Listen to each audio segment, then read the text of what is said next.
विशिष्ट महर्षि और प्रभु रामचंद्र जी का ज्ञानमयी संवाद सुनते हैं द आर्ट ऑफ लिविंग के फैकल्टी स्वामी वैशंपायन जी की वाणी से। अगर आपने अभी तक इस चैनल को सब्सक्राइब नहीं किया है तो इसे जरूर सब्सक्राइब करें और सब्सक्राइब करने के बाद बेल आइकन को भी जरूर दबाएं। जय गुरुदेव। योग वशिष्ठ के अगले एपिसोड में आप सबका स्वागत है। पिछले एपिसोड में अगर आपको याद होगा तो महर्षि वशिष्ठ जी मुक्त संत कैसे जीवन जीते हैं उसके बारे में प्रभु रामचंद्र जी को बता रहे थे। वही चर्चा को आगे बढ़ाते हैं। वशिष्ठ जी आगे कहते हैं, हे राम, मैंने परम सत्य को इंगित करने वाले शब्दों से बुना जाल तुम्हें दिया है। उससे अपने मन रूपी पक्षी को जकड़ लो और तब उस मन को अपने हृदय में विश्राम करने दो। बहुत ही सुंदर उपमा यहाँ पे कि वह सत्य को इंगित करने वाले शब्दों से बुना हुआ जाल तुम्हें दिया है अपने मन को पकड़ने के लिए, क्योंकि मन तो हम सब जानते हैं यहाँ वहाँ भागता रहता है। ये जो सत्य बताया है उसके मदद से हम अपने मन को पकड़ सकते हैं और उस मन को अपने हृदय में विश्राम करने के लिए कह सकते हैं। इससे तुम्हें आत्मज्ञान प्राप्त होगा। हे राम, मैंने जो सत्य तुम्हें बतलाया है क्या उसे तुमने आत्मसात किया है? अब प्रभु रामचंद्र जी को वशिष्ठ महर्षि कह रहे, मैंने तुम्हें सत्य बतलाया, वो क्या तुमने आत्मसात किया क्या? वो जरूरी है, वरना काफी बार ऐसे ही होता है ना, गुरु बताते हैं, हम एक कान से सुनते हैं, दूसरे कान से चला जाता है। हमारे बचपन में हमारी माँ, हमारी दादी माँ, नानी माँ ये कहती थी, अरे ये कुछ पल्ले भी पड़ रहा है, मैं जो बता रही हूँ वो सुन रहे हो, या इधर से सुना और उधर से चला गया। तो देखो,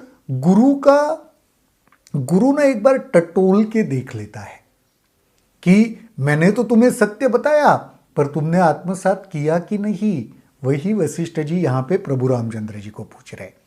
मेरे कथन तरह तरह के तथ्यों तथा दृष्टांतों से भरे हैं, इसलिए हंस की तरह तुम्हें जल और दूध को अलग अलग करना होगा और मात्र दूध को ही ग्रहण करना होगा।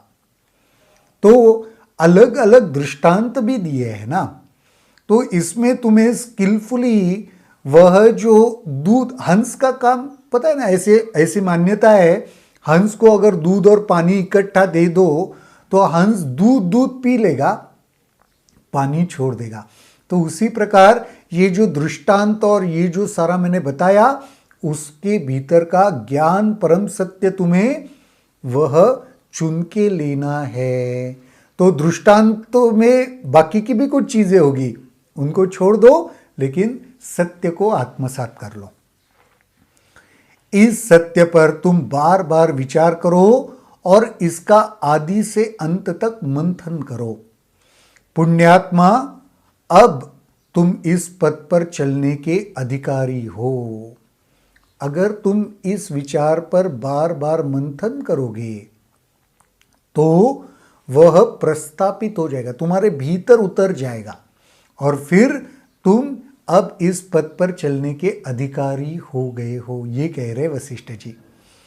यदि तुम्हारी बुद्धि इस सत्य से ओतप्रोत रहती है तो विभिन्न प्रकार के कार्य करने पर भी तुम बंधन में नहीं पड़ोगे, नहीं तो तुम भी उसी प्रकार के गड्ढे में गिर पड़ोगे जैसे पर्वत शिखर से हाथी गड्ढे में गिर पड़ता है।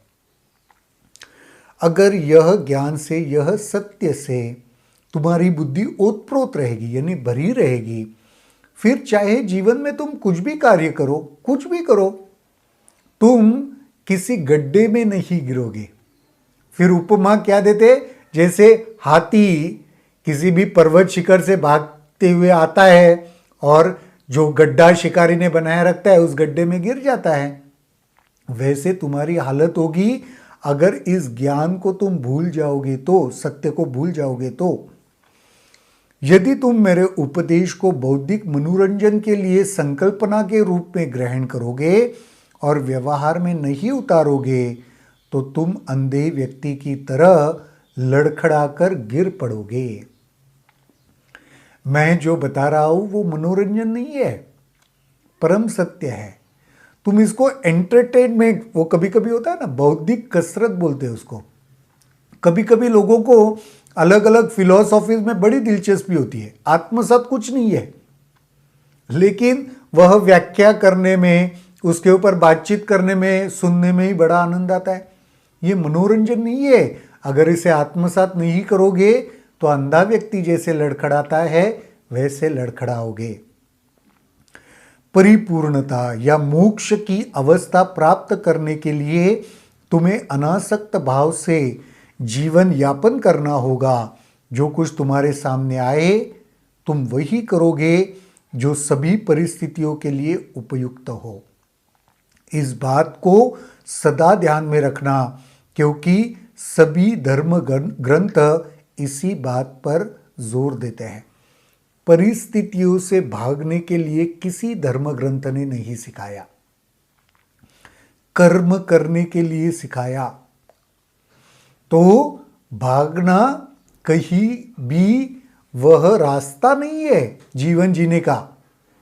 जो भी परिस्थितियां है, सबके भलाई के लिए जो कर सकते हो वो करो, यही सभी धर्म ग्रंथ बताते हैं। वाल्मीकि ने कहा, फिर सभा के विसर्जन की घोषणा हुई। सभा में सम्मिलित सभी राजा और सभी ऋषि अपने अपने निवास को चल पड़े। इन लोगों ने महर्षि वशिष्ठ की शिक्षाओं पर चिंतन मनन किया तथा उनके संबंध में विचार विमर्श भी किया। परंतु यह चिंतन मनन और विचार विमर्श अति सुखद वातावरण में 1-2 घंटे ही चला। अगली सुबह राम, लक्ष्मण, अन्य लोग भी महर्षि वशिष्ठ के आश्रम गए। सभी ने जाकर अपना अपना स्थान पहले की तरह ग्रहण कर लिया। आपको याद है, यह राज्यसभा में चल रही चर्चा है। तो वाल्मीकि जी बता रहे हैं कि फिर दिन समाप्त हुआ, चर्चा समाप्त हुई। सारे राजा महाराजा जो भी वहाँ पे थे उन्होंने इसके ऊपर विचार विमर्श किया और फिर अपने अपने घर चले गए। और फिर दूसरे दिन सवेरे ही जल्दी से आकर बैठ गए और अपनी अपनी जगह ले ली। वशिष्ठ ने कहा, हे राम, तुम्हें याद है कि मैंने आत्मज्ञान की सत्य की प्राप्ति के लिए तुम्हें क्या बताया था? संसार सागर से पार उतरने के लिए सत्य की स्पष्ट समझ चाहिए तथा अनासक्ति चाहिए। एकमात्र सत्ता ब्रह्मांडीय चेतना ही है। इसे जान लो, अहम से मुक्त हो जाओ और अपने में आनंदित रहो। जब तक सत्य की स्पष्ट अनुभूति नहीं है ना, सत्य सुस्पष्ट ढंग से समझ में नहीं आया ना, तब तक बात नहीं बनेगी। फिर दूसरा, अनासक्ति चाहिए। किसी में आसक्त हो वो भी नहीं चलेगा। तीसरा, ये सभी कुछ ब्रह्मांडीय चेतना है, इसकी समझ चाहिए। चौथा, अहम से मुक्त हो जाओ और अपने भीतर आनंदित हो जाओ। अहम से मुक्त नहीं हो तो अपने भीतर आनंदित नहीं हो सकते, दुखी होना पड़ेगा। न यहां मन है, न अज्ञान है, न वैयक्तिक आत्मा ही है। ये सभी संकल्पनाएं सृष्टिकर्ता में होती है। जब तक कोई शरीर को ही मैं समझता है और जब तक आत्मा का संबंध दिखाई पड़ने वाली वस्तु से रहता है, जब तक पदार्थ के संबंध में यह मेरा है कि आशा रहती है, तब तक मन भ्रम में फंसा रहता है। मेरा ऐसा कुछ नहीं है, मेरी वस्तु ऐसे कुछ नहीं है। जहां पे अहंकार है वहां पे यह भ्रम भी पनप रहा है। आत्म तत्व में सब कुछ ब्रह्मांडीय चेतना है। ऊपर भी कहा है, जब जब इसकी विस्मृति होगी तब तब यह भ्रम और अज्ञान बना रहेगा। आज के एपिसोड में तो इतना ही। कल देखते हैं महर्षि वशिष्ठ जी प्रभु रामचंद्र जी को और क्या कहते हैं। तब तक के लिए जय गुरुदेव। अगर आपके इस वीडियो को लेकर कुछ सवाल हैं तो कमेंट सेक्शन में जरूर लिखें, जिसके ऊपर हम आने वाले वीडियोस में चर्चा करेंगे।